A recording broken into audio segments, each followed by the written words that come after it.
lasted way longer than it should have had. And how do I know this? Because I caught another coelacanth. Yup, what almost took 3 hours was caught in 40 minutes, so that's cool, I guess. Once that was over, I finally had the balls to look at a fishy and start getting fish specifically, but what I did next was sheer dumb luck.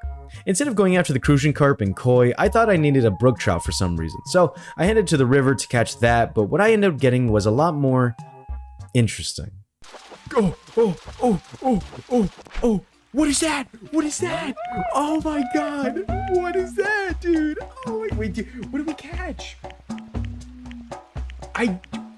What? Is this the arapaima? So that's like 2 of the 4 biggest and baddest fish in Animal Crossing GameCube out of the way. I will say, looking back on it now, it's a lot more insane to catch something like this randomly and on accident, especially since there isn't that many rare fish overall compared to its newer versions. Either way, a win is a win. On the other hand, I was able to catch the crucian carp I needed at the same time as the arapaima and even started looking for the koi fish. The first fish I got was the goldfish, along with a freshwater goby, rainbow trout, and a second arapaima. What the hell is with me catching the rarest fish in the game twice? Whatever this luck is, I just hope it can stick with the damn common fish in this game. Before I continue on, I realized a little late about something I didn't mention that I probably should have way before the arapaima. You see, the location of the river that I was fishing at could be fished in one of 2 areas, the top area where the water falls down or the lower area where it meets the ocean. The place I decided to fish was the top area, which was another good thing about it, a lake. Near the top area of it, there's a dock with a huge circle area with a bunch of space. This is classified as a lake and would continue to confuse me as I go through more of the games. Since the lake's here, I'm going to say that most of the time I would stop by and catch anything I would see in here. The main fish that I could only get from here was the brook trout, but in most instances was where I caught the goldfish, rainbow trout, and the arapaima. The line between river and lake is a confusing one, but I'm going to assume you can get both inside the lake anyway, so I'll take anything I can get.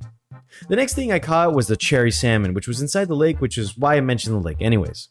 With a good time passing by, I realized that the hunt for the koi fish was fucking impossible, so I decided to postpone that and try to move on to the easier things for now. The next 2 I went after were the giant catfish and pale chub, and it's taking everything inside me not to make a dick joke with the chub. Chubbing right along, the pale chub is going to be something I do last, as the time frame for it is the complete opposite compared to the catfish, but can both be caught during the month of August.